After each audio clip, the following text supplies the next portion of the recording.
მამელია ყავს ახლა ხაზზე ნაციონალური მოძრაობის თავმჯდომარე ნიკა საღაუმშვიდობისა ძალიან რთული დღე გაქვთ ხვალ და სულ რამდენიმე საათი რჩება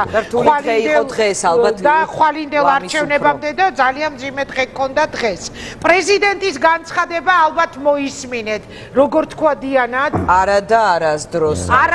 არ შევიწყალებ სააკაშვილს ეხლა მითხარით რა ხდება უკვე დღევანდელის მერე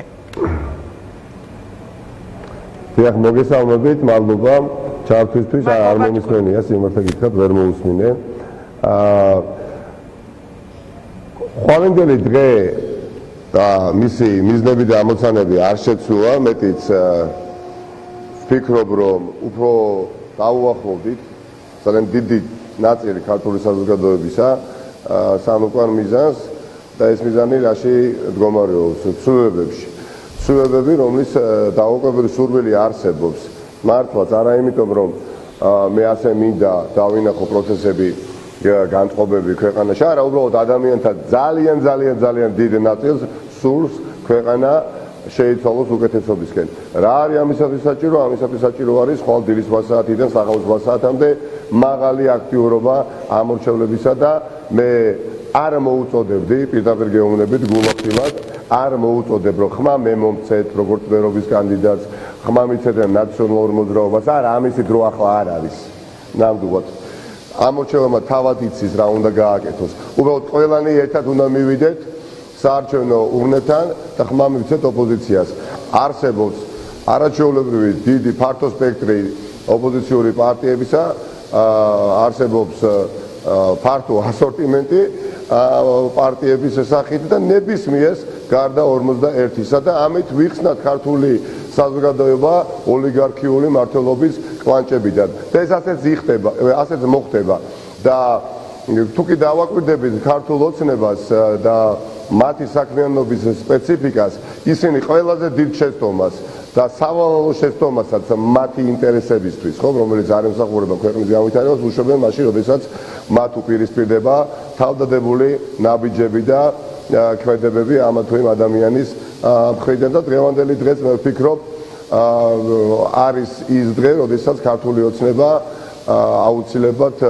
იგემებს მარცხის სახით ხვალ და ამ დროის მდგომარეობით ხვალ ვიდრე ჩვენ საუბრობთ ნიკა როგორ წარმოგიდგენიათ რამდენი ხანი იჯდება სააკაშვილი ციხეში და როგორ მოახერხებს ოპოზიცია აწიოს მისი პატიმრობის ტვირთი მე გულახდილად გეტყვით ძალიან ცოტა ხანი მოუწევს მიხეილ სააკაშვილს ივანიშვილის საპროფესორში ყოფნა ამას განსაზღვრავს არჩევნების შედეგი ნიკა მათ შორის რა თქმა უნდა ქართულმა ოცნებამ დაუშვა შეცდომა 23 თებერვალს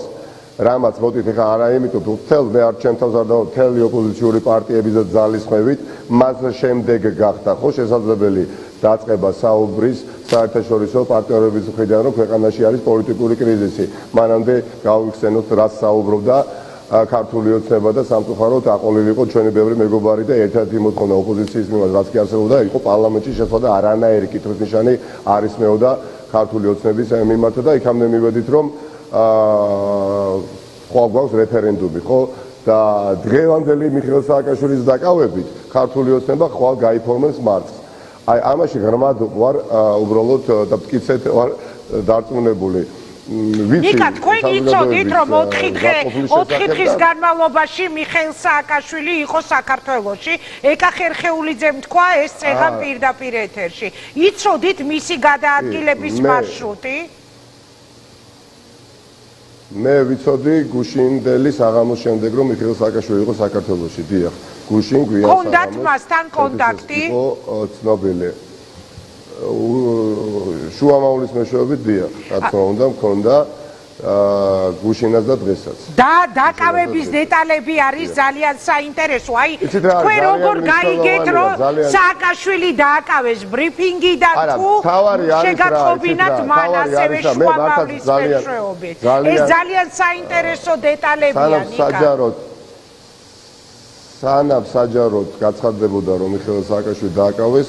დაახლოებით 1 საათი ადრე კი მე ვიცოდი რომ იგი იყო უკვე დაკავებული. 1 საათი არ ამბობდა ხელისუფლება? რატო გეკითხებით? იცით, ვერსია ერთ-ერთი ასეთია, რომ ის იყო ცოტა ადრე დაკავებული, ბრიფინგი ჩაატარეს ცოტა გვიან, იმიტომ რომ იყო საუბარი ხომ არ წავიდოდა უკან უკრაინაში. იყო ეს მოლაპარაკება თუ ეს უბრალოდ fake news-ია, როგორც დღეს სააკაშვილის ვიდეოს უწოდეს. რაც არ ვიცი, ნამდვილად ამაზე ვერ ვისაუბრებ, გულახდილი ვარ, გეუბნებით გულწრფელად 1 საათით ადრე, ჩემთვის დაახლოებით 1 საათით ადრე ცნობილი იყო, რომ მიხეილ სააკაშვილი იყო უკვე დაკავებული და ჩემთვის ცნობილი იყო, რომ ის იყო თბილისში დაკავებული და ჩემთვის საამაყოა, ძალიან მნიშვნელოვანია, როდესაც ყავთ თანამებრძოლი, რომელიც საკუთარ თავს სწირავს ბრძოლას და იმიზნებს იმ ამოცანებს, რომელიც მისთვის ძალიან ძვირფასია. მოსწონს ეს ვინმეს თუ არ მოსწონს, იცით, არ არის პოლიტიკაში თავდადება ადვილი საქმე და მე ვფიქრობ ამ ადამიანმა თავისი თავისუფლების სამსხვერპლოზე მიტანით ძალიან ბევრი ადამიანი კიდევ ერთხელ დაარწმუნა, რომ ბრძოლა ბოლომდე ღირს და სკეპტიკოსიც თუ კი ასეთი არსებობდა და არსებობდნენ, როგორც ჩანს, ისინი დაარწმუნდნენ, რაც ნიშნავს ერთის მხრივ საუბრობდი გაუთავებლად იმაზე, რომ თავდადება არის მნიშვნელოვანი პოლიტიკურ პროცესებში და მეორე ამ ყველაფერს ხორცს აცხამდა, მაგრამ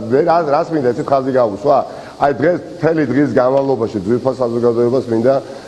მივმართო და გავიხსენოთ. რა თითქოს გულწრფელობითაც ქართული ოცნების ლიდერები, პრემიერ-მინისტრთან დაწყებული კალაძით გაგრძელებული და ამავდროულად ყობახიძეები და ამავდროულად საუბრობდნენ, რა სერიოზულობითაც ამტკიცებდნენ, რომ ადამიანი არ იმყოფებოდა საქართველოში, რომ ეს გამორიცხულია, რომ მიხეილ სააკაშვილს არ შეეძლო და არ აქვს იმის უნარო ჩამოსულიყო. აი დღეს მე მგონი ბევრი მიხვდით, აი ამ დენათ უტიფრობით გამოიჩოდნენ ისინი მთელი წლების განმავლობაში, როდესაც შეუძლიათ სერიოზული დაყენებული პოზით ისაუბრონ თითქოს გულწრფელად, მაგრამ ამ ყველაფრის მიღმა ნატამალიც კი არ არსებობს გულწრფელობისა. მადლობა. მე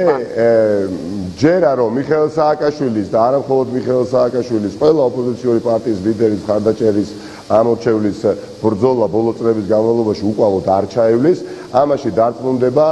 მთელი ქართული ოცნება, მათ შორის პირველ რიგში ბიძინა ივანიშვილი და ნახავს ხვალ საღამოს 8 საათზე შედეგების სახით, რაც ნიშნავს ერთმუშტად შეკრული, განსხვავებული ადამიანები, მაგრამ ერთი მიზნის გარშემო გაერთიანებული ოპოზიცია, საზოგადოება, სამოქალაქო საზოგადოება და სხვა კიდევ დანარჩენი. ამიტომ ყველას ვთხოვდი თქვენ ესერის მეშვეობით, რომ ყველა დაუბრუნდეთ ჩვენი რეგისტრაციის ადგილებს. ვართ თბილისში ჩაწერილები და ფაქტობრივად ვცხოვრობთ ქუთაისში, ჩამოვიდეთ, თუ კი პირიქით არის ჩავიდეთ. ისტორიულ პროცესში ჩვენი წილი ჩავდოთ და თითოეული ჩვენგანი უნდა იყოს ხვალინდელი ისტორიული დღის არქიტექტორები და ჯერა რომ ასეც იქნება. გამხნევდით, გამაგდით, ამ ქვეყანას უწერია, ამ სახელმწიფოს უწერია კოალიციური მმართველობა მომავალში და არავითარ შემთხვევაში ოლიგარქიული წესრიგები. ნიკა, წარმატება მინდა გისურვოთ ხვალინდელი არჩევნების დღეს. ეს იყო ნიკა მელია, ნაციონალური მოძრაობის